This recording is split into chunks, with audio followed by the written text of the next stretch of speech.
네, 안녕하세요. 반갑습니다. 주경 목사입니다. 네, 열방교회 오니까 너무 좋네요. 일단 카페가 예술이더라고요. 커피만 너무 맛있고요. 우리 그냥 담임 목사님과 얘기 나누면서 교회를 향한 어떤 마음과 그런 따뜻함을 느낄 수 있어서 정말 감사했고요. 오늘 특별히 이제 말씀을 사모하시는, 물론 다 사모하시겠으나 특별히 말씀과 함께하기를 원하시는 우리 귀한 분들 만나게 돼서 진심으로 반갑습니다. 2년 동안 거의 팬데믹 기간에 카메라 앞에서만 강의하다가 오랜만에 이렇게 또 성도분들 만나게 되니까 정말 반갑습니다. 또 특별히 우리 온라인으로 함께 하시는 분들 정말 반갑고요. 함께 서로 교감하는 그런 시간 되었으면 좋겠어요. 우리 현장에 오신 분들 그 책을 한 권씩 나눠드렸습니다. 죄송하죠, 온라인에 계신 분들은 없습니다. 죄송하고요. 다음 주에 오시면 다음 주도 가져오도록 하겠습니다. 죄송한데 과오로고요. 9월 달 건데 제가 이제 4주간 함께 하면서 여기 있는 예화 본문들을 가지고 함께 좀 이야기를 나누도록 할게요.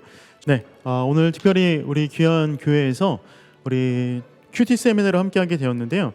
저는 이제 소개해 주신 것처럼 저는 이제 꿈이 있는 미래라고 하는 기관의 소장으로 있습니다.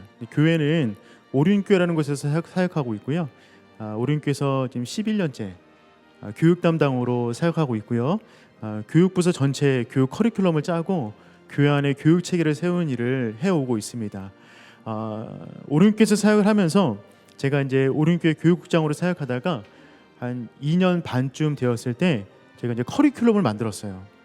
교육 커리큘럼을 왜 만들었냐면 추후에 제 강의 때 쭉 말씀드릴 텐데 교회 안에 말씀을 온전히 가르쳐야 되는데 말씀이 너무 이렇게 체계적이지 않았다라고 하는 결론을 내리게 되어서 어떻게 하면 보다 체계적으로 우리가 성도분들을, 특별히 다음 세대를, 그리고 다음 세대를 책임지고 있는 부모 세대를 어떻게 교육할 수 있을까를 고민하다가 6년 커리큘럼을 만들게 되었고요. 그 커리큘럼에 의해서 큐티할 수 있는 큐티 책을 만들었습니다. 그래서 저희 큐티 책 표지를 보시면 맨 처음에 뭐라고 되어 있죠? 주만나, 그렇죠? 그 위에 뭐라고 되어 있냐면 개인을 세우고 가정을 일으키는 주만나입니다. 모든 기관에서 큐티책을 발행할 때 그 큐티책을 만드는 목적과 이유가 있을 거예요. 저희의 목적은 뭐냐면 개인을 세우고 가정을 일으키는 입니다. 그래서 이 디자인 자체가 집 모양이죠. 저희 큐티의 특징이 있다 그러면 아마 여러 많은 큐티책이 있을 것 같고 큐티 관련된 철학이 있을 텐데 저희가 가지고 있는 기본적인 전략과 철학과 교육 목표는 무엇이냐면 개인 경건을 넘어서 가정을 책임지는 겁니다. 결국 우리가 개인 큐티로 머물 때가 많은데 그 큐티로 머무는 것이 아니라 적어도 내가 어느 가정 가운데 부모라면, 소그룹을 책임지고 있는 사람이라면 그 공동체까지 영향력을 미쳐야겠다. 그래서 개인의 영성을 뛰어넘는 집단 영성, 공동체 영성을 함께 가자라고 하는 마음 가지고 큐티책을 만들었고요. 어떻게 하면 우리가 그와 같은 큐티를 할 수 있을까 고민하는 사역들을 주로 하고 있습니다. 그래서 제가 하고 있는 사역 가운데 사명 선언문이에요. 가정과 교회, 학교 연결입니다. 가정과 교회와 학교, 여기에 어른들이 들어가면 가정과 교회와 일터입니다. 부모님이 들어가면 또 가정 공간이 되겠죠. 그래서 제가 갖고 있는 기본적인 생각은 무엇이냐면 우리가 하나님의 말씀을 가지고 살아가는 데 있어서 정말 중요한 부분은 어떤 거냐면 그 공간 속에서 어떻게 살아갈 것인가에 대한 구체적인 말씀의 플랜을 짜야 된다. 그렇죠. 여러분 오늘 하루 종일 어떻게 잘 보내셨습니까? 지금 상태 괜찮으세요? 기분 괜찮으세요? 제가 장담하건대 여러분이 일주일 동안 살아오는 과정 가운데 특별히 명절도 있었잖아요. 그죠? 월요일부터 지금까지 한 주간 살아오면서 지금 여러분 상태가 가장 거룩하지 않으신가요? 오늘 혹시 막말하신 분 계세요? 없잖아요. 교회 안에 있잖아요. 우리가 교회 안에 있으니까 적어도 우리가 말은 좀 조심해야겠다, 옷은 좀 조심해야겠다, 대인관계는 좀 더 젠틀하게 해야겠다라고 하는 마음을 갖지 않습니까? 그렇죠. 저만 그런 거 아니잖아요. 근데 교회 열방교회 문 밖을 나가는 순간 어떻게 돼요? 벌써 문 밖에 나가기 전에 주차장에서 모두가 바뀝니다. 그렇죠. 교회 가운데 은혜가 가장 많이 쌓인 곳이 주차장이라고 그러잖아요.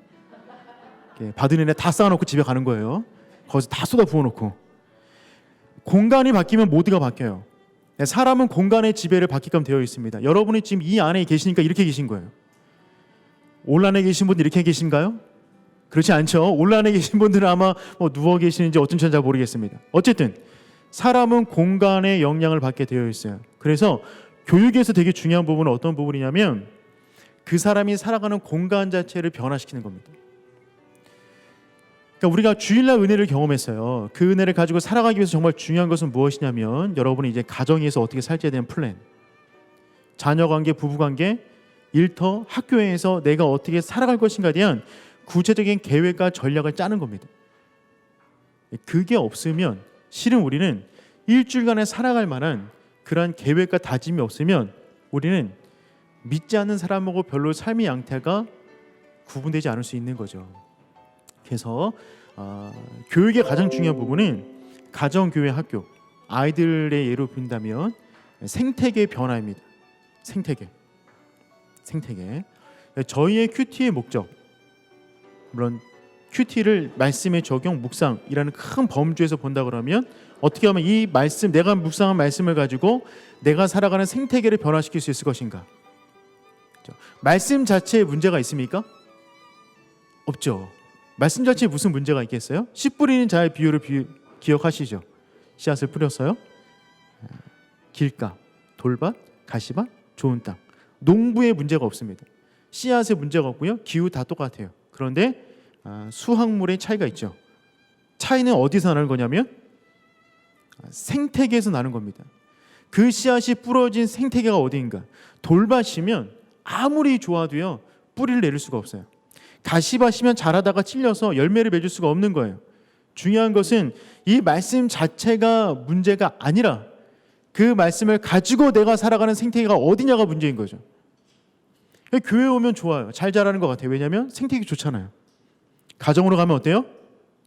여러분의 가정은 무슨 밭입니까?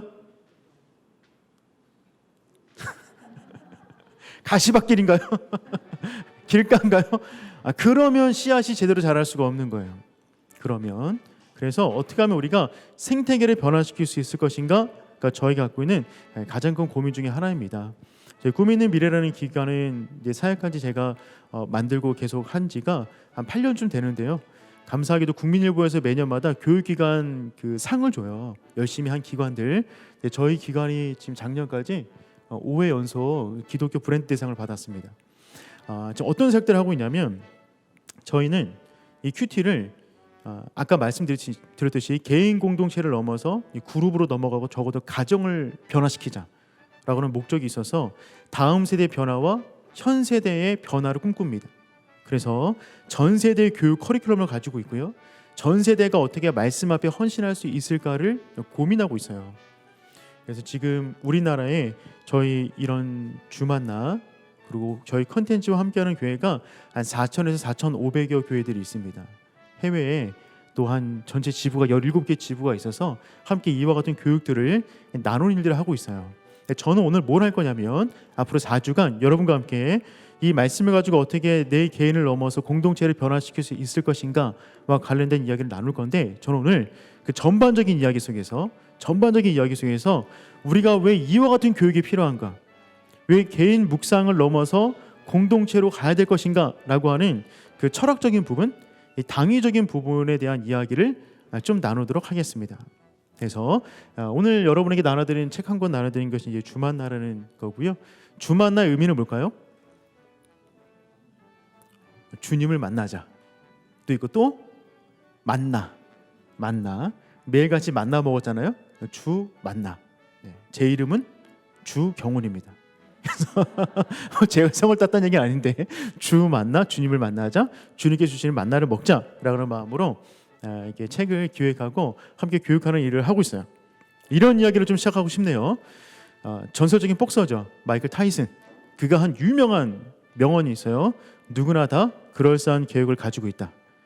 한 대 쳐맞기 전에는. 그러니까 마이클 타이슨과 붙기 위해서 많은 사람들이 전략을 짜고 나옵니다. 계획 짜고 나고 운동하고 나와요. 그런데 링 위에 올라가서 한 대 딱 맞으면 별명이 핵주먹이잖아요. 뭐 전략이고 뭐고 그냥 팽팽 돌아가고 다 쓰러져 나간다는 겁니다. 그렇죠. 코로나 이전에 2020년도 1월달 이전에 우리가 나름대로 가지고 있었던 영적 성장의 전략들이 있었어요. 대예배, 대회를 제외한 나름대로의 전략들을 갖고 있었습니다. 그렇죠. 그게 셀이든 주일학교든 그렇죠. 어떤 모임이든 나름대로의 전략을 갖고 있었는데요. 코로나가 한번 강타하자 지금도 우리는 어떻게 이 시기를 보내고 있어요. 그렇죠. 우리가 그동안에 가지고 있던 전략들이 많이 휘청거리는 시기를 보내고 있습니다. 더군다나 저는 특별히 이 교회 전체 공동체를 생각할 때 이 코로나로 인해서 가장 큰 영향을 받은 세대는 어디일까요? 네, 뭐라고 하는지 하나도 안 들립니다. 어쨌든 뭐 다 모으면 다 힘들다. 뭐 다 힘들다 아닙니까? 다 힘들다. 네, 다 힘들다. 근데 가장 큰 영향을 어디서 받고 있냐면 제가 볼 때 30대 후반에서 40대 그룹들이 받고 있습니다. 30대 후반 40대 그룹들. 왜 그러냐면 이 그룹들의 특징들이 있어요. 우리나라 세대 구분상 그 그룹들이 밀레니엄 세대와 X세대를 겹치고 있는 그쯤에 계신 분들이거든요. 근데 그분들이 자녀를 두고 있죠. 보통 자녀들은 영아부, 유아부, 유치부, 크면 초등부 저학년입니다. 그 세대의 가정이 많이 힘든 거예요. 특별히 교회 잘 안 나와요. 코로나 이후. 왜냐하면 자녀들 건강 등 여러 가지 많은 이유들이 있습니다. 어쨌든 그 가정들이 힘드니까 그 가정이 함께 살아가는 자녀들 역시 신앙생활에 영향을 받겠죠. 더군다나 2년 동안 교회 학교가 문을 닫았어요. 제가 있는 오륜교회도 오늘도 문 닫았습니다. 그냥 반주하는 선생님 2명 나고 카메라 앞에서 설교했거든요. 아이들 교육이 2년 동안 거의 공백기를 보내고 있습니다. 그러면 여러분 함께 모이지 못하면 우리에게는 시간을 선물로 받은 거잖아요. 아멘. 그동안에 그렇게 내가 말씀을 좀 묵상하고 싶었는데 내가 그동안에 그렇게 주님과 1:1 대면 기도를 하고 싶었는데 교회 안에 여러 가지 모임도 있고 뭐 훈련도 있고 막 이러다 보니까 내가 시간 없어서 개인 경건 시간을 못 가졌다. 제발 시간이 있었으면 좋겠다라고 하는 마음 든 적 있으세요? 있잖아요. 제발 좀 시간이 있으면 내가 좀 이 말씀을 제대로 한번 묵상해 보고 하나님과 기도를 좀 충만히 했으면 좋겠다라는 생각 가질 만도 한데요. 2년 동안 코로나가 그걸 선물로 주었는데 개인 경건 다 무너졌습니다. 이미 데이터로 나와 있는 거예요. 어떻게 보면 우리에게 정말 핵심은 개인 경건을 기반으로 한 공동체 경건으로 가야 되는데 한국교회 전체 영성이 공동체를 기반으로 두고 있다. 그게 흔들리니까 나머지도 흔들려 버리는 겁니다. 어떻게 보면 우리가 그동안에 갖고 있던 전략이라는 것이 너무나 대그룹 중심이 아니었을까? 라고 하는 그 자문을 갖게 하는 것이 이 코로나 기간인 거죠. 근데 성경이 보면 항상 이 개인 경건, 특별히 가정 안에서의 신앙이 어떻게 흘러가는가에 대해서 성경은 끊임없이 강조하고 있어요. 여기 계신 분들은 대부분 한 가정의 어머니, 아버지이시죠. 혹은 자녀이거나 둘 중에 하나는 맞는 거잖아요. 자녀이거나 부모이거나 성경이 줄기차게 데려오고 있는, 제가 그 열방학교 홈페이지 들어가 보니까 신영석 교수님도 설교하러 오셨고 또 그 전에 많은 사람들이 오셨더라고요. 기독교 교육에서 가장 중요한 부분은 가정 안의 신앙의 전통을 이어가는 것이다. 그죠? 여호수아가 죽기 전에 유언으로 남긴 말입니다. 그렇죠. 너희가 섬길 자를 오늘 택하라. 오직 나와 네 집은 여호와를 섬기겠다. 여호수아는 자기뿐만 아니라 자기 가정까지 책임지기를 원했어요. 항상 자기 가정이 들어가 있죠. 그렇죠. 여러분의 기도 제목은 무엇입니까? 저는 몰라요. 근데 저는 알 수 있어요. 여러분의 기도 제목 가운데 첫 번째는 여러분 가정과 관련된 것일 겁니다. 자녀가 있으면 무조건 자녀겠죠. 남편은 몇 번째? 전 모르겠고요. 어쨌든 여러분이 자녀가 있다면 자녀가 첫 번째이고 가정이 첫 번째일 겁니다. 우리의 기도 제목이 그러한데 과연 우리는 그와 같이 소중한 여기는 가정 안에서 무엇을 하고 있는가 우리가 한번 고민해 봐야 되거든요. 여호수아가 죽기 전에 외쳤어요. 오직 나와 내 집은 여호와를 섬기겠다. 그런데요, 여러분 한 장 넘어가면 여호수아 24장에서 한 장 넘어가면 사사기 1장이 되는데 사사기 1장에 가면 이런 말씀이 등장해요.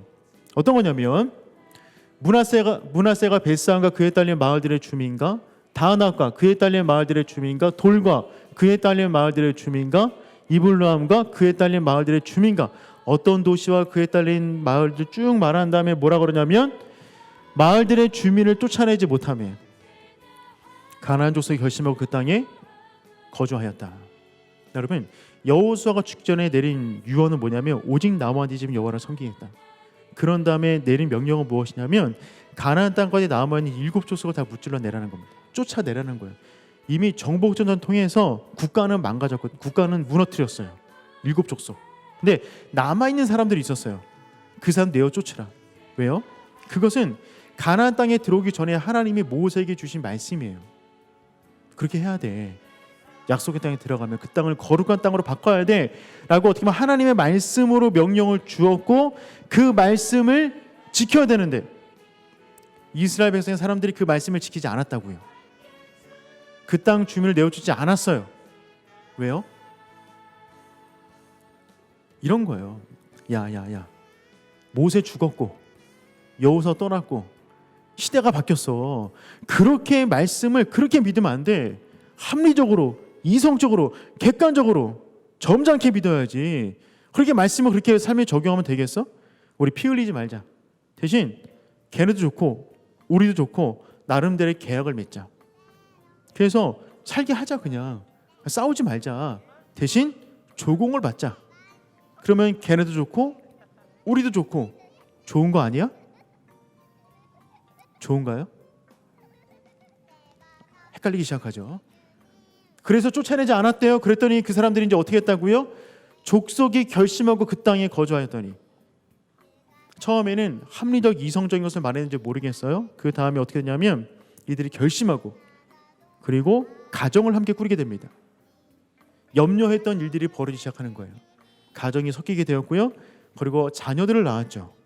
그리고 그 자녀 세대가 등장하자 어떤 일이 벌어지냐면 그렇게 유명한 다른 세대가 등장하게 되는 것입니다.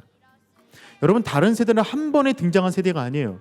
다른 세대는 오랜 세월의 겹겹이 겹쳐서 탄생한 퇴적물과 같은 거예요. 부모 세대들의 신앙들이 쌓여서 등장한 세대가 어떤 세대냐면 다른 세대거든요. 여기 보니까 백성이 여호수아가 사는 날 동안과 이 본문 안에 3가지 세대가 등장합니다. 3가지 세대. 첫 번째는 여호수아와 함께 살았던 사람들의 세대예요. 여호수아. 이들은요, 가라면 가는 거예요. 싸우는 거예요. 헌신이에요. 하나님의 인생의 목적이죠. 두 번째 세대, 여호수아와 함께 리더십을 가지고 있다가 여호수아가 떠난 이후에 리더십을 물려받은 장로들의 세대입니다. 흔히 말하면. 그래서 7절에 보면 여호수아가 사는 날 동안과 여호수아 뒤에 생존한 장로들, 여호수아 이후에 리더십을 지녔던 장로 세대, 두 번째 세대예요. 그들이 자녀를 낳았어요. 자녀를 낳으니까 10절 그 세대의 사람도 다 떠났대요. 그 세대의 사람은 어떤 세대냐면 장로들의 세대입니다. 떠났고 그 후에 일어난 다른 세대는 여호와를 알지 못하며 여호와께서 이스라엘을 위해서 행하신 일도 몰랐답니다. 진짜 몰랐을까요? 진짜 몰랐을까요? 들어서 알죠. 근데 왜 몰랐다고 그러죠? 성경에서 안다는 것은 지적인 알미 말하는 것이 아니라 경험으로 부딪혀 하는 알미 말하는 거죠. 그러니까 생애적으로 만난 하나님이 없었다 이겁니다. 들은 건 있어요. 매일같이 예배드리는데 왜 모르겠어요? 알아요. 그런데 그들의 인생 가운데 한 번도 살아계신 하나님을 경험하지 못한 거죠. 왜요?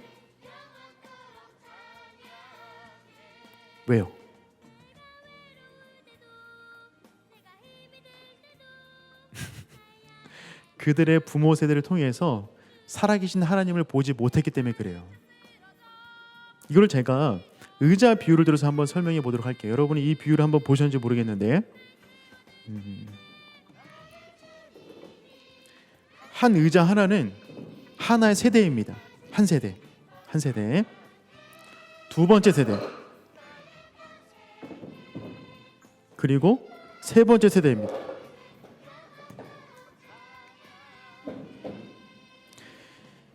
첫 번째 세대가 어떤 세대라고요? 여호수아의 세대. 여호수아 세대는 헌신하는 세대였어요. 여러분, 여호수아 세대, 그 다음에 장로들의 세대, 그 다음에 다른 세대예요. 각 세대마다 별명이 있어요. 호칭이 있어요. 이게 눈에는 실제로 안 보이는데 누구나 알 수 있는 별명 같은 게 있어요. 첫 번째 세대에 붙어 있는 별명이 뭐냐면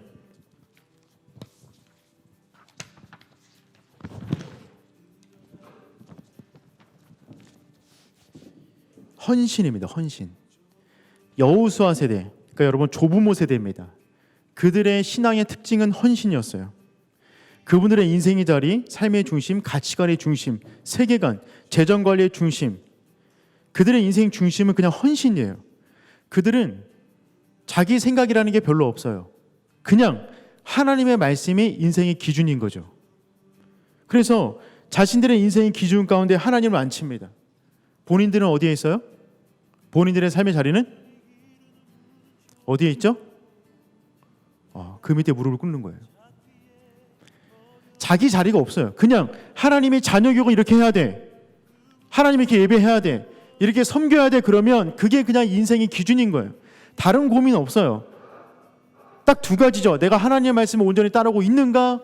그렇지 않은가? 그 고민이 있을 뿐 다른 고민은 없습니다. 그냥 이 세대는 헌신의 세대인 거예요. 이들의 자녀들에게 바라는 이들이 자녀들에게 바라는 것은 딱 한 가지죠. 좀 더 편안하게 하나님 잘 믿었으면 좋겠다. 나처럼 고생하지 않고, 애굽 땅에서 얼마나 고민이 많았어요. 나처럼 고민하지 않고 내 자녀만큼은 온전히 예배하는 세대가 되었으면 좋겠다. 여러분, 살기로 따지면 애굽이 편할까요? 광야가 편할까요? 애굽이 편해요. 적당히 일하면 부추 주고 마늘 주고 고기도 적당히 줍니다. 광야 나오면 생고생이에요. 보장된 삶이라는 게 없어요. 근데 왜 나왔죠? 이유는 한 가지예요. 하나님을 온전히 예배하기를 원했어요. 자유인으로 하나님을 섬기기를 원했고 내 자녀가 그렇게 되기를 원했죠. 그리고 나왔어요. 근데 나오자마자 이 세대들은요, 애굽을 경험하지 못했습니다. 그렇죠? 삶은 조금 힘들었어요. 그런데 싸울 때마다 이겼어요. 싸울 때마다 이겼어요. 기독교의 번성기를 경험한 겁니다. 광야 40년 동안 버텨놨고요. 싸울 때마다 이겼고, 가나안 땅에 들어가서 요단강을 가르고 넘어가서 일곱 족속 무너뜨리고 기독교의 번성기를 경험했죠. 그러다 보니까 이들이 가나안 땅에 들어가니까 상황이 바뀌었어요. 그래서 이들 가운데 있는 별명은 뭐냐면 타협입니다. 타협. 자신들이 살았던 세계가 전부인지 알았는데 세상에 나가보니까 그렇지가 않은 거예요. 너무 좋은 거죠. 너무 좋은 거예요. 기독교의 번성기를 경험했던 그들, 우위를 점하면서 그 다음에 들었던 생각은 무엇이냐면 이 사회 속에서 영향력을 발휘하자. 시대가 바뀌었어. 합리적, 이성적으로 믿어야지. 그렇게 부모 세대처럼 믿으면 안 돼. 그렇게 살 수 없어. 라고 하는 마음들이 올라오기 시작한 거예요. 그래서 이들의 가정생활의 중심, 자녀교육의 중심, 부부생활의 중심, 인생의 중심 가운데 하나님을 어디에 둬요? 하나님 어디 계세요? 여러분의 자리가 아니니까 여기 어디쯤 계십니다. 나는 어디 앉아요? 내 자리는 어디예요? 부담스러워요. 내 부모처럼 못 믿을 것 같은 거예요. 나 진짜 못 믿겠어. 앉자니 미안해요. 그래서 대충 걸터 앉습니다. 타협이에요. 걸터 앉아요. 제가 지금 어때 보여요? 불안해 보이잖아요. 엉덩이 아파요. 계속 앉아있으면 너무 힘들 것 같아요. 끊임없이 타협하는 거예요. 끊임없이 저울질하는 거예요. 이럴까? 이럴까? 이게 더 이성적이지 않아? 사람들이 나를 어떻게 보겠어? 너무 내가 교회에 빠졌다고 보여지면 안 되는데, 이 사회 속에서 나의 이미지가 얼마나 중요한데 끊임없이 고민하는 거죠. 이들이 자녀를 낳았어요. 이들이 자녀에게 원하는 것은 무엇이냐면 착한 크리스찬이에요. 큰 사고 치지 않고 적당히 열심히 공부하고 좋은 대학 들어가고 좋은 곳에 취직해서 잘 사는, 착한, 큰 사고 치지 않는, 하지만 교회는 그렇게 조부모처럼 열심히는 좀 부담스럽지 않은? 말이 이상하네요. 어쨌든 이 세대의 특징은 뭘까요?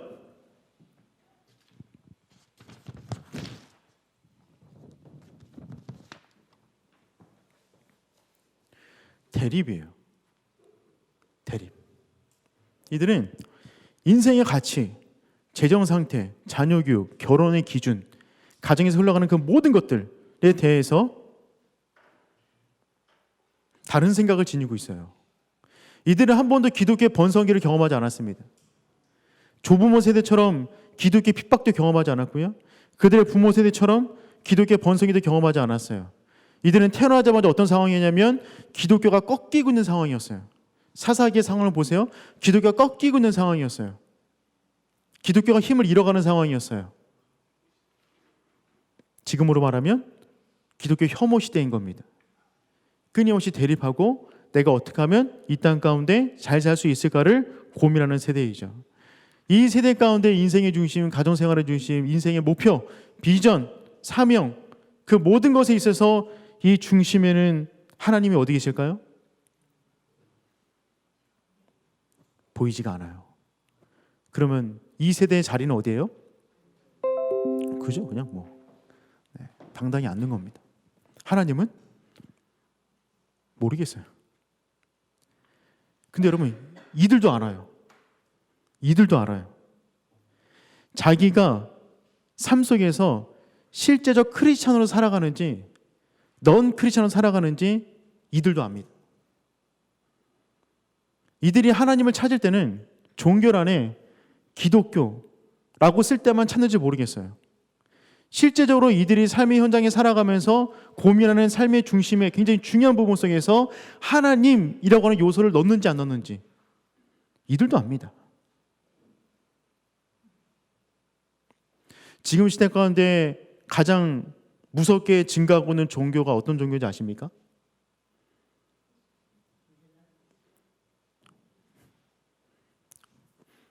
무교입니다. 무교. 넌이라고 하는 무교. 우리나라에도 거의 60% 육박했어요. 기독교에서 빠져나온 다음 세대가 얼마나 많은지 몰라요. 여러분, 왜 이런 일이 벌어졌을까요? 도대체 왜 이러는 거죠? 세대를 건너뛰어서. 성경은 이 모든 것의 원인을 어디다 두고 있냐면 가정 안에 말씀의 세대 계승이 이루어지고 있지 않다. 이 부모 세대의 개인적 영성은 탁월한지 모르겠어요. 하지만 자녀 세대에게 온전한 모습이 잘 넘어가지 않았던 것 같아요. 이 부모는 나름대로 열심히 믿으려고 했겠죠. 하지만 자녀들이 어떻게 봤을까? 가정에서 어떻게 됐을까? 다음 세대는 어떻게 되는 것일까? 를 봤을 때는 우리 안에 개인적인 영성은 탁월한지 모르겠으나 그 자녀와 다음 세대까지 연결짓지 못했다. 그게 어떻게 보면 그 상황 속에서 코로나를 맞게 된 거죠. 우리나라로 볼까요? 우리나라의 믿음의 1세대 부모님들, 산업화를 이루시고 얼마나 탁월하신 분들입니까? 저도 어릴 적 기억이 나요. 교회 갈 때마다 어머니께서 그 500원짜리 지폐, 그때 막 지폐 있었잖아요. 그런 거. 그거 부뚜막에 놔두시고 다리 위로 다리셔가지고 주일마다 주셨던 거. 주일날 항상 새 옷 입고 가고 그랬던 거 기억나거든요. 밥보다 예수였습니다. 무조건 예수, 말씀 뭐 이런 거 있잖아요. 그 다음에 오게 돼서 흔히 말하는 X세대, 그죠? 이 세대로 오게 되면서 무언가 생각들이 많이 바뀌게 돼요. 지금의 세대들, 흔히 말하는 MZ세대, 알파세대, 이들과 얘기 나누다 보면 정말 다른 하나님 믿고 있는 것 같아요.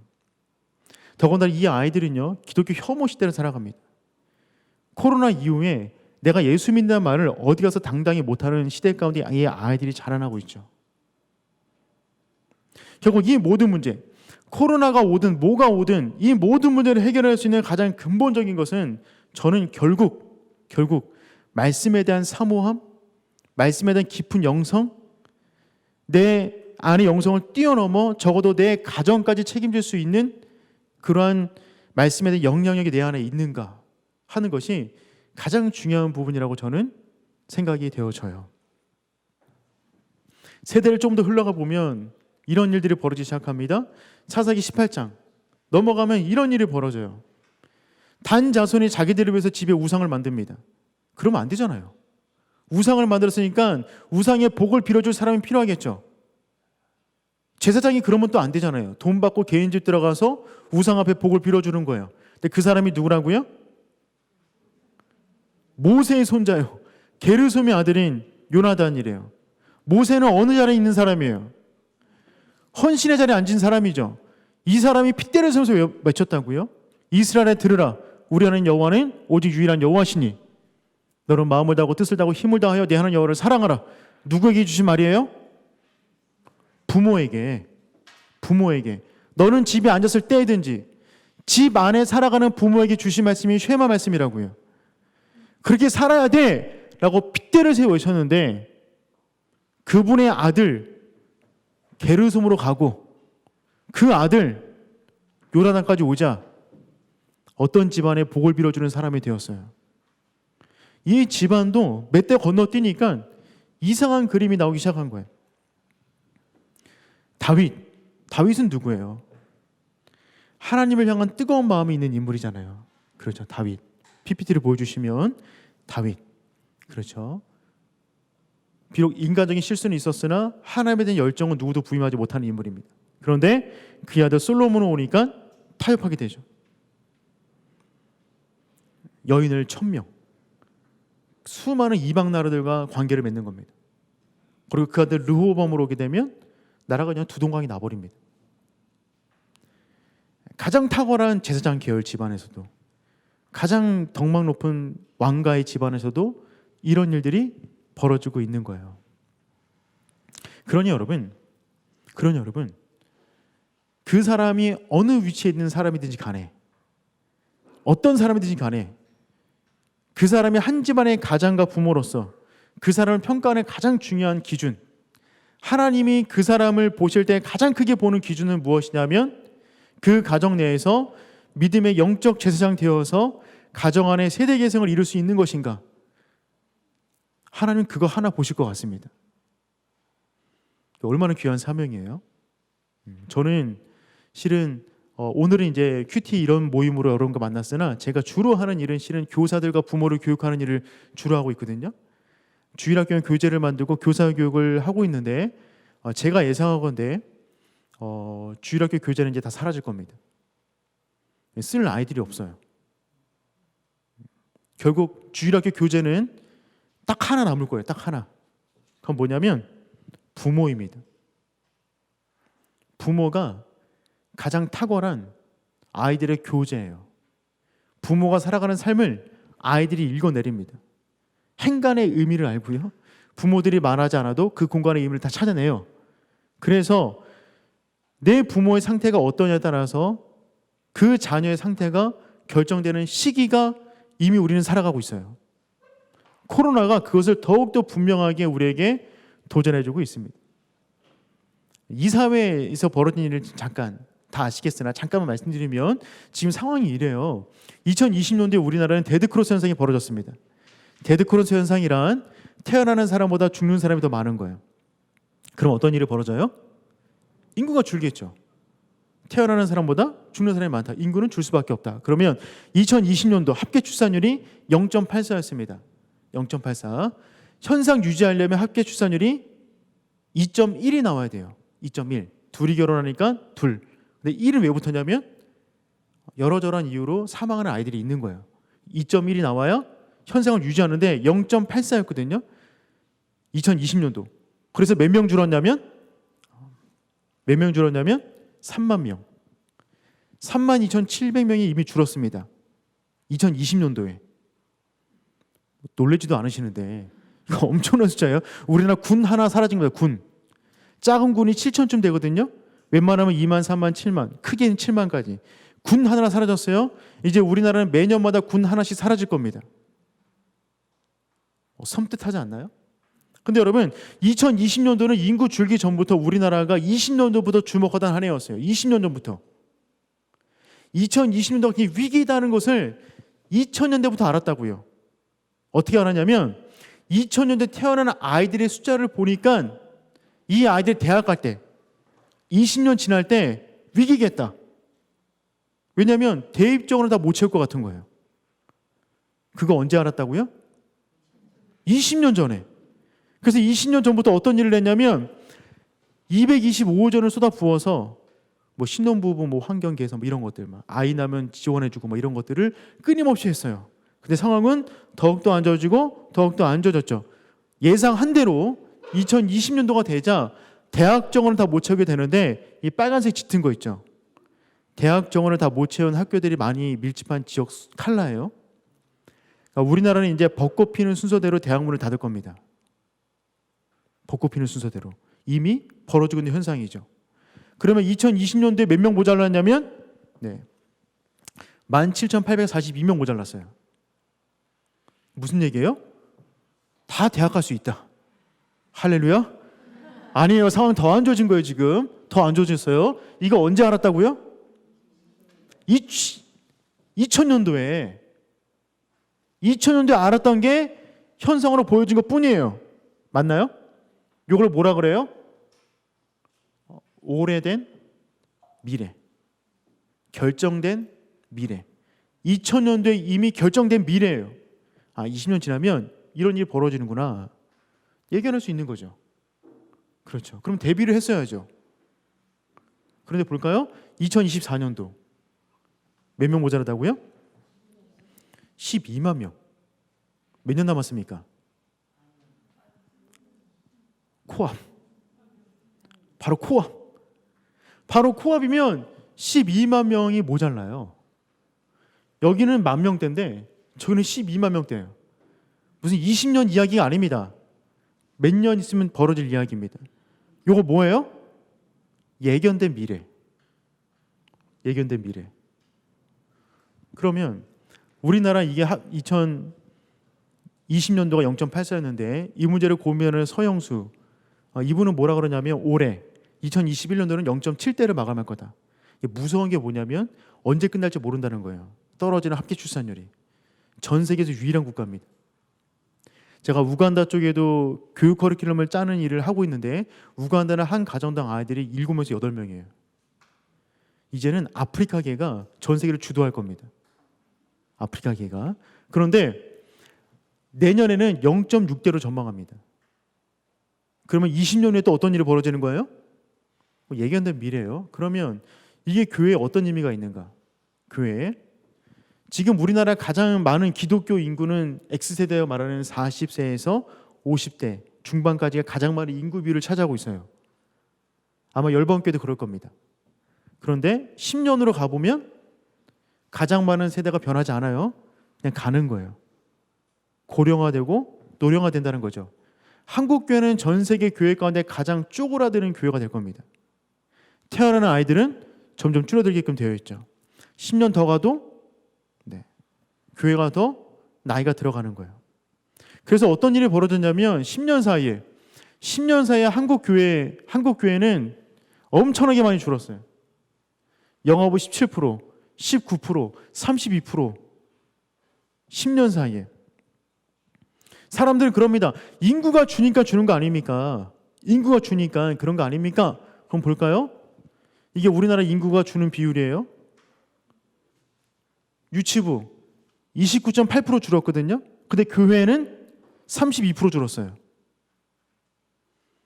사회가 주는 비율보다 특별히 유년부 2.3% 줄었는데 교회 학교는 32% 줄었습니다. 사회 인구가 주는 비율보다 교회 학교가 주는 비율이 훨씬 높다고요. 뭔가 더 빠져나가게 만드는 구멍이 있는 겁니다. 잘못된 무언가가 우리 안에 있는 거예요. 그게 뭔지를 잡아내야죠. 그래서 이 코로나 직전에 우리나라 전체 교회와 교인 수를 나누면 2019년도에 한 교회당 51명쯤 모였습니다. 51명. 그러니까 여러분 교회, 열방교회는요. 통계를 벗어나는 교회예요. 열방교회 같은 교회는 우리나라의 1%가 될까 말까 할 겁니다. 대단한 교회인 거죠. 그러면 작년에 우리나라 27만 2,400명 태어났다고 말씀드렸잖아요. 그죠? 옛날에 몇십 년 전만 가도 한 해 100만 명씩 돼요. 100만 명씩. 뭐 57년, 58년 이런 분들 100만 명씩 태어나셨잖아요. 4분의 1이 줄었거든요. 그러면 지금 우리나라 청소년 다음 세대 아이들의 보고마율은 얼마 될까요?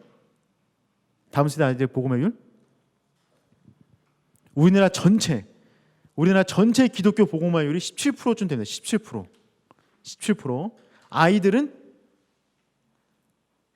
아무리 많이 잡아도 5%예요. 5%. 대학생을 한 3%대 초반으로 보고요. 청소년부를 3.5%쯤 봅니다. 저희가 학교도 운영하고 있는데 그 학교 역시 마찬가지예요. 5%가 채 안 됩니다. 그러니까 100명한테 물어보면 지금 여러분 중고등부 한 반에 몇 명쯤 되죠? 30명 채 안 돼요. 30명.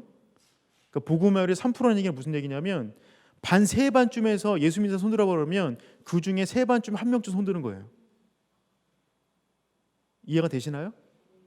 굉장히 안 좋은 상황인 거죠. 그러면 영아부가 우리 아이들 2020년도 27만 2,400명 태어났으면 지금 아이들 복음화율이 몇 프로라고요? 5%쯤. 그럼 5%면 몇 명이 예수 믿는다는 얘기예요? 이 동네가 굉장히 학구열이 높은 동네를 알고 있는데 몇 프로째 예수 믿는 겁니까? 그러니까 우리가 아이들한테 뭘 하면 안 돼요. 굉장히 어려운 거예요. 이 정도 수학도. 어려우니까 10% 봅시다. 10%는 엄청나게 높은 거예요. 10%면 지금 2배가 넘는 비율이에요. 10% 예수 믿었다 쳤다. 그러면 2만 7천 명 믿는 겁니다. 2만 7천 명. 많아요, 적어요? 우리나라 교회가 몇 개입니까? 많지요. 우리나라 교회가 몇 개예요? 우리나라 교회가 6만이 넘어요. 6만에서 7만 사이입니다. 6만에서 7만 사이. 그러면 한 교회당 몇 명 들어오는 거예요, 아이들이? 여러분, 한 교회당 한 명 못 채워요. 두 교회당 한 명도 못 채운다고요. 그래서 지금 영아부가 있는 교회가 20% 안으로 있습니다. 우리나라의 80% 교회는 영아부가 없어요. 왜요? 뭐 있어야 만들죠. 있어야. 그럼 우리 어떻게 됩니까? 10% 정도 해서 되겠어요? 더 해야죠. 몇 프로? 20% 했다 치면 20%. 그래봐야 5만 4천 명. 한 교회당 한 명을 못 채우죠. 이게 0.84. 올해는 0.7대. 내년에는 0.6대. 영아부를 만들 수가 없죠. 그럼 저같이 교재를 만드는 사람들은 교재를 계속 만들어야 될까요? 그럼 여러분 이렇게 줄면 우리 애들 다 신앙교육 못 시키는 겁니까? 그렇지가 않아요. 그렇지가 않아요. 여러분 이게 무슨 다른 이야기 같은데요. 여러분 제가 양천구를 한번 조사해봤어요. 올해 겁니다. 올해 거. 여러분 있는 지역 양천구. 지금 아이들이요 11,240명 있습니다. 영아부에 걸쳐 있는 아이들이 0세부터 4세까지가. 많아요? 적어요? 너무 많나요? 양천구에 교회가 몇 개입니까? 여기 옆에도 큰 교회 하나 있고 제가 오면서 본 것만 해도 십자가만 몇 개를 보고 갔거든요. 양천구 교회가 몇 개예요? 한 교회당 아이 한 개 못 들어가요. 양천구만 보더라도. 볼까요? 지금 80%의 교회에서 영아부가 없어요. 이거 뭐예요? 현실, 팩트, 사실. 그렇죠? 바꿀 수 있습니까? 못 바꿉니다. 뭐 과거로 들어가서 얘기 더 나시겠어요? 안 돼요. 10년 가보기 10년. 취약부의 80%는 없어요. 맞나요? 요거 뭐라 그런다고요? 확정된 미래, 오래된 미래, 바꿀 수 없는 미래. 10년 가볼까요? 고등부 80% 없습니다. 10년 가봐요? 청년부 80% 없어요. 바꿀 수 있어요? 못 바꿔요. 못 바꾼다고요. 양천구도 심각해요. 양천구에 더 심각한 거 뭔지 아세요? 결혼들을 잘 안 하세요. 제가 또 뉴스를 찾았거든요. 우리나라 전체 서울시 가운데 강북구가 결혼율이 제일 낮은데 2등이 양천구예요. 결혼을 제일 안 하는 동네예요. 그럼 아이를 낳을까요? 더 어렵죠. 양천구에 있는 교회들의 미래는 역시 더 어려울 수밖에 없다. 몇 개 통계만 보더라도 그래요, 여러분. 그리고 코로나 이후에 사람들이 20% 이상 교회 안 나오겠답니다. 근데 저는 이거 보고 더 심각했는데, 이거 보면 코로나 사역 가운데 성도들이 어떻게 신앙생활을 했는가를 볼 수 있는 지표거든요. 여기 보면 저는 다른 거 다 그래요. 저는 이쪽입니다. 제자 훈련, 성경 공부, 구역 소그룹 활동이 20%입니다. 초반에도 말씀드렸듯이 코로나는 우리에게 개인 경건의 시간을 허락해 주었어요. 그런데 개인 경건이 다 무너져 버렸습니다. 실은 개인 경건이라는 것 자체가 우리에게 별로 없었던 거죠. 한번 휘저으니까 안에 있는 게 올라오듯이 우리 안에 한번 휘저으니까 우리 안에 진짜 실력이 드러나게 된 겁니다. 개인 경건이 공동체의 경건이 개인 경건이랑 착각했던 거예요. 열방교회 예배가 좋으면 내 개인 경건이 좋은 걸로 착각했던 거예요. 열방교회 말씀이 좋으면 내가 말씀을 잘 보고 있다고 착각했던 거예요. 코로나 2년 동안 우리는 이런 문제를 정말 어떻게 다뤄야 될지 심각하게 고민했어야 되는데 이제 우리는 위드 코로나를 준비하잖아요. 곧 있으면. 이런 시점에서 여러분과 함께 우리가 말씀을 어떻게 나눌 것인가에 대해서 함께 고민할 수 있다는 것은 저에게도 너무 감사한 시간이라고 생각이 되어져요. 여러분, 저도 자녀가 있거든요. 중학교 2학년, 초등학교 6학년. 저희 가장 큰 고민은 뭐냐면 어떻게 하면 우리 아이들이 믿음으로 잘 살 수 있을 것인가, 이 아이들 영적 자급자족이 가능하도록 어떻게 만들 것인가 하는 것이 제 최대의 사명입니다. 부모가 떠먹여주는 것이 아니라 아이 스스로 말씀을 파먹을 수 있는 아이를 키워야 되는데 이 아이가 타협이나 대립의 세대가 아니라 하나님께 헌신하는 세대로 만들어야 되는데 그게 어떻게 가능할 것인가. 제가 내린 결론은 이거예요. 제가 내린 결론은 무엇이냐면 그것이 또한 여러분의 결론이 되었기를 정말 축복하는데, 여러분이 앉은 의자 뒤편에 이런 것 좀 하나씩 붙어 있을 겁니다. 여러분은 어떤 이름표가 붙어져 있는 것 같아요? 영적이라는 게 눈에 보입니까? 안 보입니까? 영적이다. 안 보이거든요. 근데 그분하고요 10분만 대화하잖아요. 금방 알 수 있어요. 그분이 하는 언어, 몸짓, 선택, 표현들을 보면 이분이 헌신하시는 분인지 타협의 분인지 대립의 분인지는 누구나 다 압니다. 여러분의 자녀들이 여러분들의 영적 수준을 알까요? 모를까요? 귀신같이 알아요. 정말 잘 알아요.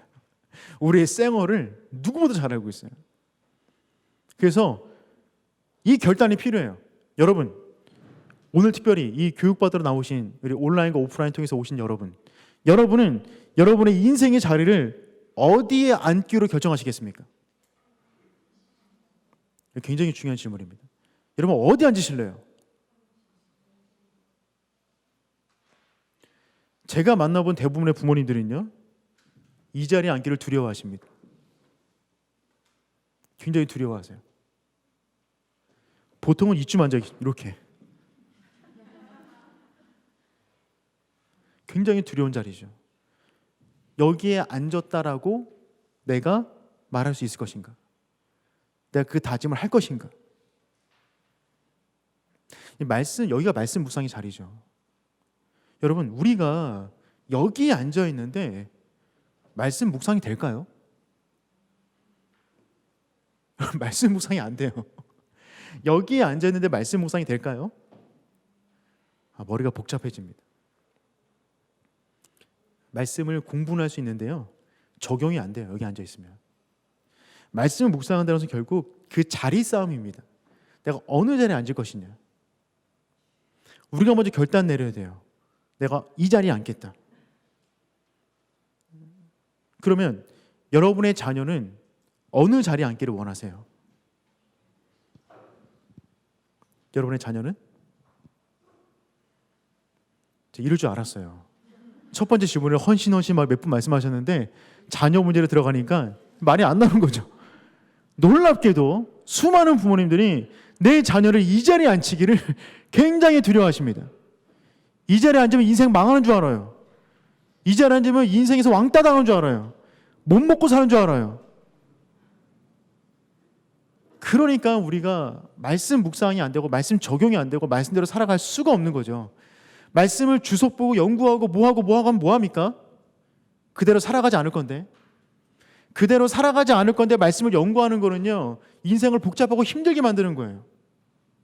누가 말씀을 잘 묵상하고 그대로 살아가냐면 그 말씀대로 살아서 생애적으로 만난 하나님을 경험한 그 사람, 그 사람만이 말씀을 묵상하는 자리에 계속 앉아있을 수가 있는 겁니다.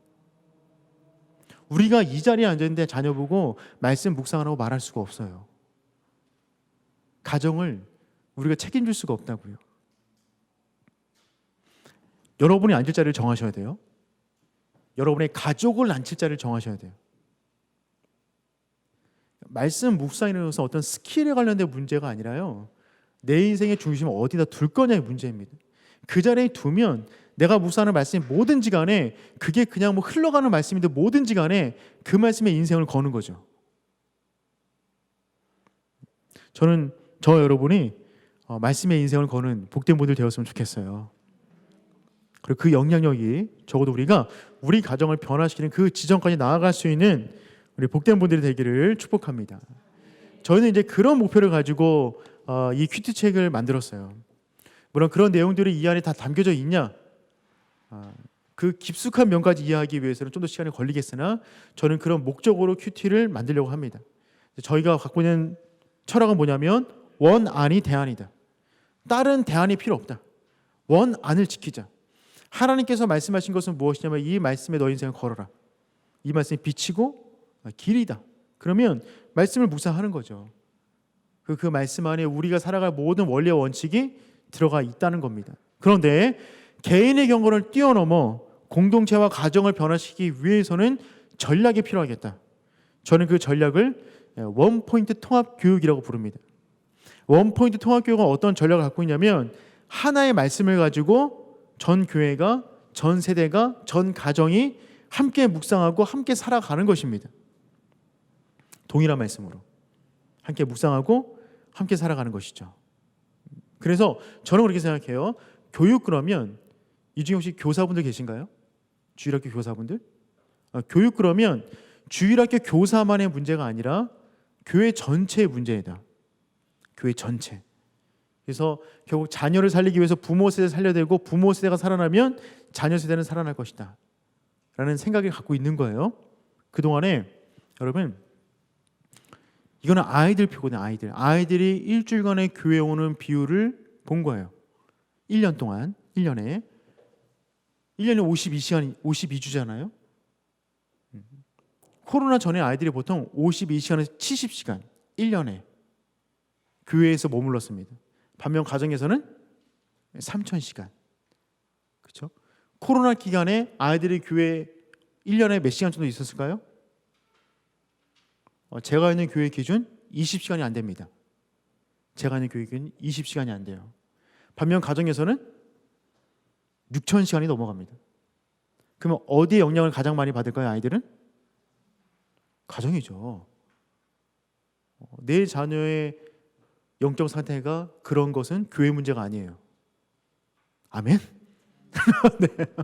네. 아멘까지는 아닌데. 네. 어쨌든 교회 문제가 아니에요. 우리 가정의 토양이 어떠냐가 굉장히 중요한 거죠. 이거 뭐 애들 건데 어른으로 볼까요? 여러분은 일주일에 교회에 얼마나 계세요? 여러분의 가정에서는? 여러분의 영향력이 더욱더 펼쳐지는 공간은 그러므로 어디예요? 가정이죠. 당연한 거예요, 여러분. 그래서 우리가 가정에서 살아나는 믿음을 가지고 있어야 세상에서 살아남는 겁니다. 일단은 가정에서 살려내는 믿음이 있어야 내가 어디 가도 믿음으로 살 수가 있는 거죠. 여러분의 가정에서 온전히 말씀에 무릎을 꿇어 묵상하고 그대로 살아가야 가정 밖에서도 온전히 살아갈 수가 있는 거죠. 그래서 1차 목표는 어디냐면 가정 안에서 내가 말씀 묵상자로 살아가는 겁니다. 매우 중요해요. 여러분 혹시 가정에서 큐티하실 때 혼자 이불 뒤집어 쓰시고 큐티하시나요? 아무도 몰래 뭐 창고 들어가서 혼자 이렇게 촛불 켜놓고 하시나요? 그러지 마세요. 빛 가운데 나오시길 바랍니다. 가장 잘 보이는 자리에 앉으셔서 온 가족이 보는 자리에서 기도하시고 말씀 보시고 그대로 살아가시는 거예요. 그럴 때 우리 가정이 온전히 말씀 가운데 거하는 가정이 되는 거죠. 그래서 저는 모든 세대가 함께 영적으로 성장하는 그림을 꿈꿉니다. 그래서 아까 원포인트 통합교육의 기본적인 부분은 뭐냐면 한 교회가 한 가정이 같은 교회를 다니는데 제가 부모님들 만나고 선생님들 만나고 많은 목회자들 만나니까 들은 생각은 이거였어요. 뭐냐면 같은 교회를 다니는데 서로가 뭐 배우는지를 몰라요. 교회 안에서조차. 근데 이게 여기서 끝나는 게 아니라 가정으로 연결됩니다. 부모가 자녀가 뭐 배우는지 몰라요. 그러면 자녀를 온전히 교육할 수 있을까요? 쉽지 않습니다. 특별히 영적인 교육은 그래요. 영적 교육은 반드시 가르치는 사람이 충분히 인지하고 숙지하고 있어야 돼요. 그대로 살아가는 모습을 통해서 배우는 거거든요. 제가 처음에 제가 있는 교회에 교육부서를 맡으면서 제가 있는 교회의 교육 커리큘럼 어른부터 아이까지 전체 어른들의 셀 모임, 순장 모임, 뭐 아이들 것까지 전부 다 커리큘럼을 3년 한 5년치를 연구했어요. 도대체 뭘 배웠나 5년 동안. 성경이 몇 권이죠? 성경은 66권. 그럼 66권이 있는 성경 가운데 5년 동안 성경 몇 권을 배웠을까요? 아이들부터 어른 전체까지 다 하면 성경 몇 권을 배웠을까요? 66권 중에 여러분은 몇 권 배우셨습니까? 놀라운 거는 그 기억을 못 하시더라고요. 그거 하나 놀랬고요. 또 하나 뭐냐면 제가 보니까 10권이 채 안 됩니다. 10권이. 그래서 10여 권을 봤어요. 10여 권을 봐도 10권이 안 돼요. 창세기 쭉 보고 출애굽기 21장까지 봅니다. 신해산 올라가면 멈춰요. 법이 나오거든요. 레위기를 만나는 순간 내 위기를 만나죠. 그래서 덮어버려요. 민수기 막 숫자 나오면 막 그때부터 머리가 복잡해지고 막 이러다가 포기해버리고 뭐 신명기 건너뛰고 갑자기 막 다윗 나오고 돌멩이만 던지고 파편적으로 알아요. 골리앗 쓰러뜨리고 또 끝내요. 다니엘 사적을 들었다 나왔다 한 거, 금식한 거 몇 개 또 끝내요. 구약 끝내는 거예요 그냥. 그걸 신약으로 넘어가요. 사복음 중에서 하나. 여러분 예수님의 일대기를 시간 순서대로 알고 계십니까? 그렇게 사랑하는 예수님의 일대기를 알고 계세요? 사복음서를 정리할 수 있을까요? 몰라요. 사도행전 한 3장까지 완전 미문에서 일으킨 거 하나? 끝나. 로마서 어려워. 따져보면 없어요. 지금 시대 가장 큰 문제는 뭐냐면 성경 전체의 스토리를 모른다. 왜 그러냐면 커리큘럼 자체를 탄탄하게 짜지 않는 거예요. 우리가 무엇을 어떻게 가르칠 건가에 대한 커리큘럼 명확하게 짜지 않는다. 이건 매우 중요한 이야기죠. 성경 66권이 그냥 만들어진 것이 아니라 굉장히 중요한 부분을 우리의 인생 가운데 생명 같은 말씀을 넣어놓은 커리큘럼 자체인데 그거 자체가 우리 제대로 보진 않는다. 그래서 이거를 좀 잘 만들어야겠다. 그래서 어떻게 만들었냐면 한 교회 다니는데 건물은 흩어져서 예배드릴 수 있는데 동일한 본문 말씀으로 소그룹 중심의 모임을 하게끔 했습니다. 부모가 배운 게 아이가 배운 거고 아이가 배운 게 부모가 배운 거예요. 그러면 자녀들한테 너 오늘 뭐 배웠어? 라고 물어볼 필요가 없는 거죠. 왜냐하면 내가 배운 게 아이가 배운 거예요. 아이가 배운 게 내가 배운 거예요. 그래서 이 본문을 가정 예배를 한 번 더 가지고 와서 가정 예배는 나눔 중심으로 바꿨어요. 나눔. 여러분 가정 예배 드리시나요? 가정 예배 하기 제일 어려운 이유는 왜 가정 예배를 못 드리는 거죠? 뭘 가르쳐 될지 모르겠는 거죠. 그게 가장 크거든요. 제가 많은 교회들 가정 예배 비율을 조사해 봤거든요. 10% 넘는 교회를 제가 거의 본 적이 없습니다.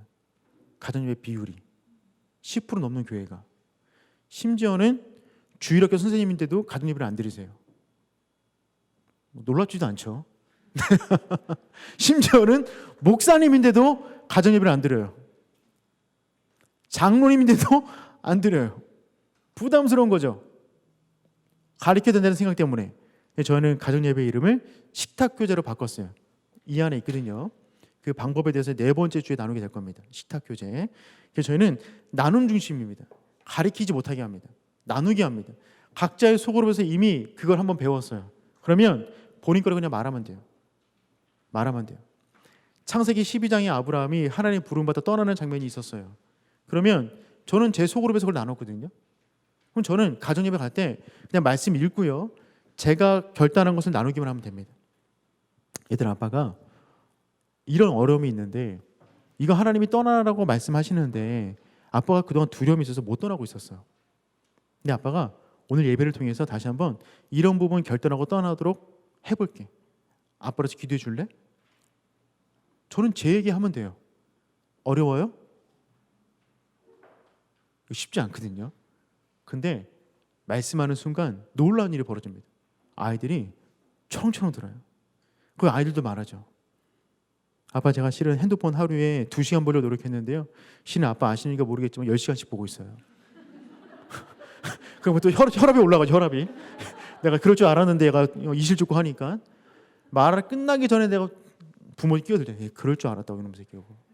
핸드폰 끊어버리겠다고. 부모들이 갖고 있는 그 정리병, 충고병 버리셔야 됩니다. 아이가 말하기끔 두는 거예요. 아이 스스로 정합니다. 그래서 아빠 제가 진짜 다짐하고 이번 주는 5시간만 할게요. 받아들여 주시겠습니까? 여러분 그걸 허용해 주셔야 가정예배가 살아나는 거예요. 근데 그 아이가 10시간에서 5시간 하겠다잖아요. 동의가 안 되네요. 이 아이가 무조건 여러분 부모 말에 헌신해야 되는 겁니까? 그런 거 아니잖아요. 가정예배는 누가 오든 그 공간 속에서 자기 속마음을 말할 수 있는 공간이어야 돼요. 그게 가정예배거든요. 가정의 마음이 만나는 공간. 근데 그 자리가 또 다른 훈육이고 혼나는 시간이면 그게 누가 그 자리를 좋아하겠습니까? 나눔을 하게 됐더니만 저희 교회는 또 저희와 함께하는 모든 교회들 항상 저희가 가정예배 비율을 조사하거든요. 가정예배를 얼마나 드렸는가? 저희가 조사했는데 지금 현재 저희 가정예배 비율이 한 48% 됩니다. 48%. 근데 그 가운데는 주일학교 아이들 조사한 거예요. 주일학교 아이들. 부모님이 교회에 안 다니는 아이들이 30% 포함되어 있어요.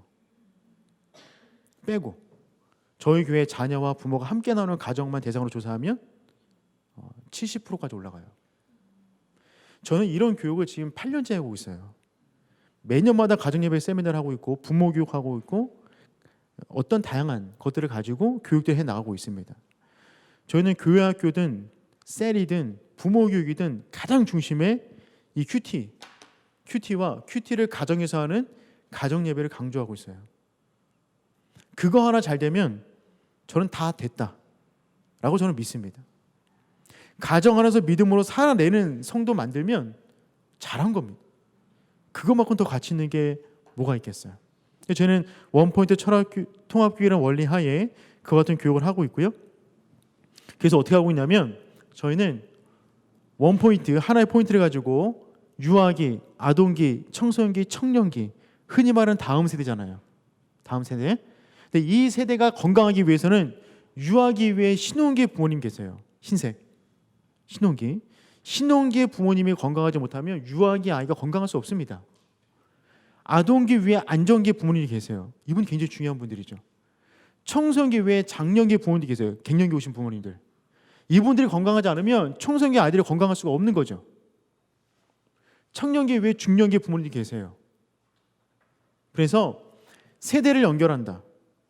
한 말씀을 묵상해서 가정과 셀과 교회 전체 공동체 속에서 이 원포인트 말씀이 어떻게 서로 세대를 겹쳐서 나눌 수 있을 것인가를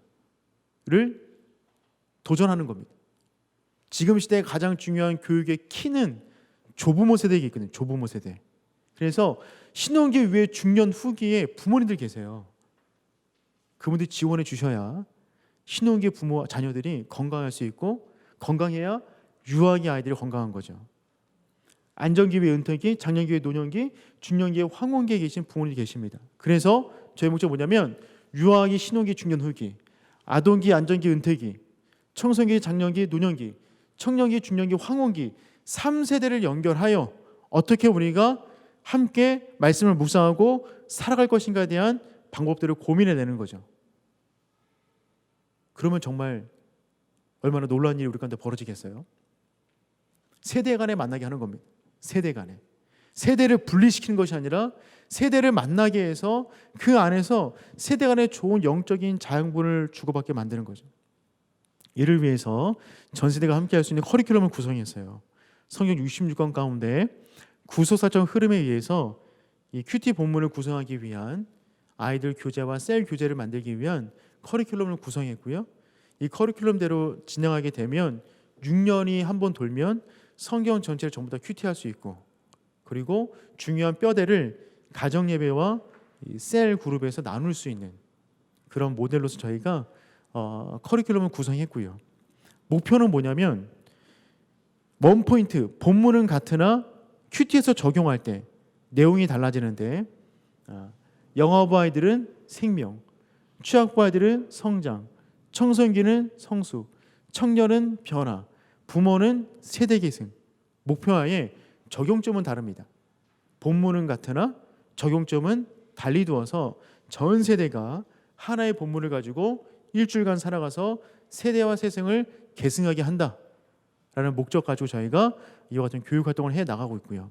그래서 저희가 하는 기본적인 프로세스는 어떻게 되냐면 교회에서 가정까지 이어질 때 한 주간에 보통 5번의 예배가 있겠다라고 생각해 보면 새벽 예배가 있고요. 개인 큐티 예배, 소그룹, 셀, 주일 예배, 가정 예배가 있잖아요.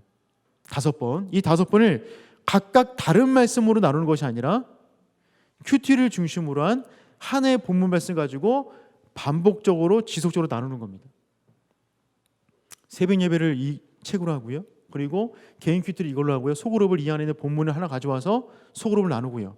아이들 주일 예배, 아이들 기준의 주일 예배를 여기는 부모가 함께 보는 그 셀 모임이 아이들 교재로 와서 공부를 하고요. 각자의 소그룹에서 나눴던 얘기를 갖고 가정 예배 버전으로 한 번 더 바꿔서 가정 안에서 한 번 더 나누게끔 하는 거죠. 여러 가지 말씀을 한 주간 동안 함께 나누는 것이 아니라 하나의 본문이 반복되게끔 만드는 그 같은 교육을 하는 겁니다. 그래서 이것이 가능하도록 저희가 온라인상에 자료를 다 올려놔요. 온라인상에 스마트폰 다 열립니다. 그래서 특별히 큐티 관련된 것만 말씀드리면 주일학교용도 다 있는데 큐티 관련된 것만 말씀드리면 저희가 스마트폰으로 월별 본문 강의, 월별 이 본문이 바뀔 때마다 어떤 본문입니다, 구조는 어떻습니다라고 하는 영상 강의가 올라갑니다. 그리고 매일 큐티를 보다라고 하는 스마트폰에서 볼 수 있는 큐티를 보다라고 하는 매일같이 올라오는 데일리 영상 큐티가 있어요. 바쁘면 그것만 봐도 됩니다. 그리고 큐티 스타트, 처음 큐티를 시작하는 분들이면 큐티 강의 4강의짜리가 있고요. 큐티 큐브는 뭐냐면 6개, 큐티를 6각도에서 볼 수 있는 상급자 큐티 과정. D형 큐티는 귀납적 성경 연구 방법으로 큐티를 할 수 있는 강의들. 가정예배 지침서는 이거를 가지고 가정예배 드릴 수 있는 지침서 영상. 소그룹은 셀, 순, 목장 등에서 리더들이 볼 수 있는 강의안들을 저희가 다 올려놨어요. 그러면 보시고 준비하시고 큐티하시고 강의하시면 되는 거죠. 괜찮지 않나요? 네, 엎드려 절박한데. 그래서 큐티를 보다인데 저희가 큐티를 보다 만들 때 좀 우리나라에 좀 이렇게 말씀을 잘 가르칠 수 있는 분들을 초청해요. 그래서 스마트폰에서 이분이 나와서 저희 본문을 가지고 이렇게 안내를 해주시는 거고요. 여러분이 저희 큐티를 갖고 하신다면 매월 1일 저희 아마 그 회원 등록을 홈페이지 안에 해주시면 이런 문자가 월마다 한 번씩 갑니다. 이쪽에. 그러면 영상 큐티 보시면 됩니다라고 하는 카톡으로 연결이 되고요. 뭐 이런 분들 외에 많은 분들이 함께 저희 주마나 영상 큐티 강사로 오셔갖고 영상 큐티를 올려주세요. 그래서 함께 큐티를 나누고 있는 거죠. 저의 목표는 이겁니다. 교회에서 가정까지 연결시키는 거예요. 연결. 특별히 코로나 시대에 더욱더 중요한 문제가 되었고요. 위드 코로나 시대의 핵심인 거죠. 주일 중심이 주중으로, 대그룹이 소그룹까지, 이론 중심에서 실천, 가르침이 배움까지 연결될 수 있는 어떤 시스템과 구조, 개인 큐티를 넘어 그 이상을 넘어갈 수 있는 구조를 만들었으면 좋겠다. 이래서 저희가 온라인과 오프라인 모든 라인을 동원해서 제공할 수 있는 교육 자료를 제가 올려드리고요. 함께 교육하고 함께 말씀을 묵상하고 적용하고 하는 일들을 진행하고 있습니다. 네. 혹시 여기까지 들으시고 질문이 있으실까요? 나 이거 정말 궁금합니다. 없는 줄 알았고요. 네. 우리나라 교육의 가장 큰 문제점이죠. 질문이 없다. 네. 감사드립니다. 네. 저희 가정이에요. PPT 좀 보여주시면 저희 가정이에요. 제 딸인데요. 얘가 이제 중학교 2학년 됐고요. 얘가 이제 6학년 됐어요.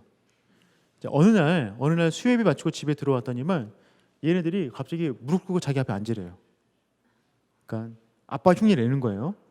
제 양복을 입고 제가 설교하는 거 보고 와서 말씀 들으라는 거죠. 너무 힘들었는데 앉았거든요. 근데 애들이 말도 안 되는 설교하고 있는 거예요. 그냥 막 한자를 읽고 막 뭐라 하는데 진짜 은혜 받았어요. 그래, 내가 저렇게 살아야 되는데 아멘 아멘 아멘 아멘. 이때까지 애들이 꿈이 커서 목사가 되겠답니다. 얘 목사, 얘도 목사. 그래서 그래 대단하다. 근데 얘는 꿈을 포기했고요. 얘는 아직도 목사가 되겠답니다. 그래서 이제 요때가 이제 초등학교 1학년 때인데요. 그때 들어와 보니까 제 와이셔츠를 입고 있는 거예요. 이게 소리가 나갈지 모르겠는데, 네, 안 나가는데 뭐라냐면 제 이름은 주아민입니다. 저는 커서 목사가 되겠습니다. 그러고 있는 거예요. 얘가 좀 약간 노숙자처럼 옷을 입어가지고 아직까지 꿈을 지키고 있어요. 말씀을 가리키는 사람이 되겠답니다. 저 역시 이제 아내랑 10년 연애하고 결혼했거든요. 그렇게 연애하고 결혼했는데도 가족 예배를 처음에 못 드리겠더라고요. 왠지 부끄럽더라고요. 그래서 밖에서는 막 열심히 하는데 가정 가서 못 하겠더라고요. 결단하고 함께 예배드리고 모임들을 만들어 가기로 작정했어요. 아이가들이 태어났고 함께 말씀을 나누는 거죠. 저에게 가장 중요한 사역은 가정에서 아이들과 함께 말씀을 나누는 겁니다. 제 가정을 행복한 가정 만드는 겁니다. 저는 언젠가 목사 은퇴할 겁니다. 죽을 때까지 안 합니다. 나이 되면 은퇴하겠죠. 제가 죽을 때까지 가질 유일한 직함은 뭐냐면 남편이고 아빠죠. 저는 그 일에 최선을 다하려고 다짐해요. 쉽지 않더라고요. 코로나 전에 여행 갔어요. 제주도로. 여행 가자마자 이게 저희 주틴이 뭐냐면 우리 주 많은 아이들의 청소년 버전이거든요. 주틴. 그래서 가자마자 큐티를 함께 나누고 가정 예배를 드렸어요. 이때 얘기를 아직도 합니다. 여행 갈 때 예배 드리는 거죠. 같이 큐티하고. 얼마나 좋은지 몰라요. 이날은 제 아내가 일을 하고 있는데 아내가 자리에 없었어요. 그래서 같이 큐티하고 모여서 큐티 나눔을 했어요. 아내는 회사에 있었어요. 가정 예배 형식으로 드린 거죠. 제 아내가 없었거든요. 근데 아내한테 문자를 보냈어요. 아이들이. 엄마, 아빠랑 같이 말씀 나누고 엄마를 위해서 이런 제목과 기도했어요. 문자를 보냈어요. 가장 은혜 받은 사람은 제 아내였어요. 현장에 없었는데 가장 큰 은혜를 받는 거죠. 현장에 없으나 우리가 영적으로 하나 되고 있음을 느끼는 겁니다. 요즘에 집에서 하고 있는 건 뭐냐면 필사입니다. 필사. 아이들과 함께 성경 필사를 하고 있어요. 코로나 이후부터. 이 신약을 많이 써내려갔거든요. 저희 목적은 뭐냐면 저희 집안에 성경 필사책을 한 권 갖는 겁니다. 그래서 제가 결혼할 때 제 사위한테 넘겨줄 겁니다. 사위한테 제가 집을 넘길 수는 없겠고 저걸 넘겨주면서 너의 자녀들에게 넘겨줘라. 요즘에 또 하고 있는 게 뭐가 있냐면 가족 카톡방에다가 성경 말씀을 읽는 거예요. 하루에 5장씩 그냥 읽어요. 하루에 5장을 녹음합니다. 녹음해서 가족방에 올려요. 5장을 녹음하는데 몇 분 걸릴까요? 5장? 3분 안 걸립니다. 3분 안 걸려요. 한 3분에서 길어야 5분이에요. 5분이면 5장을 읽어요. 그거를 올립니다. 그럼 저는 뭐 하냐면 파일별로 다 다운받아요. 신학이 끝났어요. 저는 저희 가족 음성이 담긴 mp3 파일을 다 만들려고 합니다. 근데 그거를 제 사위한테 넘겨줄 거예요. 두 가지 사위 넘겨줘서 이 음성을 들으면서 얼마나 감동스럽겠어요. 그리고 제 딸아이가 자녀를 낳았는데 할아버지 할머니 목소리 나오고 자기 부모 목소리 나오고 성경을 읽는 거죠. 우리 뭐 성경 mp3 파일 이런 거 많이 있잖아요. 시중에 있는 거. 그 어떤 것보다 가장 잘 들리는 목소리겠죠. 저는 여러분의 가정도 이런 가정 되기를 축복하고요. 뭐 저희 가정이 뭐 행복하다 이런 얘기라기보다는 저도 몸부림치고 있는 겁니다. 이렇게라도 안 하면 제가 가정 안에서 영적 아버지로 온전히 살아갈 수 없을 것 같아 몸부림치고 있는 거죠. 오늘 이렇게 귀한 자리에서 열방교회에 우리 귀한 분들 만나게 되었는데요. 우리 함께 이 시대 가운데 주어진 사명이잖아요. 우리 가정이 믿음의 가문 되는 것입니다. 대대손손대로 그 믿음의 영적 영향력이 흘러가게 만드는 영적 가문을 만드는 거죠. 그래서 우리 교회 전체가 하나님 보시기에 아름다운 가정들의 모임이 될 때 우리 가정의 다음 세대 역시 그렇죠.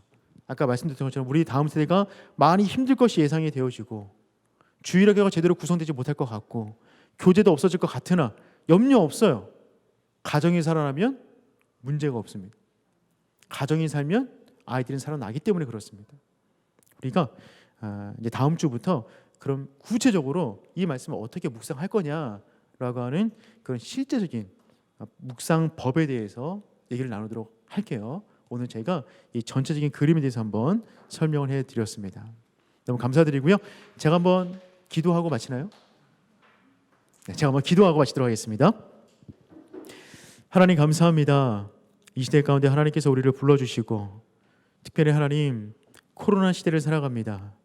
많이 힘들고 어렵지만 우리에게 시간이 주어졌사오니 이 시간을 그냥 허비하는 것이 아니라 하나님과 보다 깊은 관계를 맺을 수 있는 복된 시간으로 우리에게 허락하여 주시옵소서. 말씀을 묵상할 때 주께서 함께해 주시고 말씀의 눈이 열리게 도와주시고 말씀을 단순히 머리로만 깨닫는 것이 아니라 삶 속에 적용해 나가서 우리 인생이 변화되는 것을 우리가 경험하는 복된 말씀의 묵상자들 되게 하여 주시옵소서. 특별히 개인 경험을 넘어서서 가족과 우리 공동체를 변화시키는 공동체 영성이 함께 발전되기를 원합니다.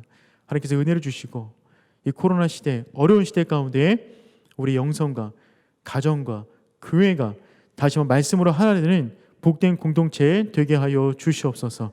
감사를 드리며 예수님의 이름으로 기도합니다. 아멘.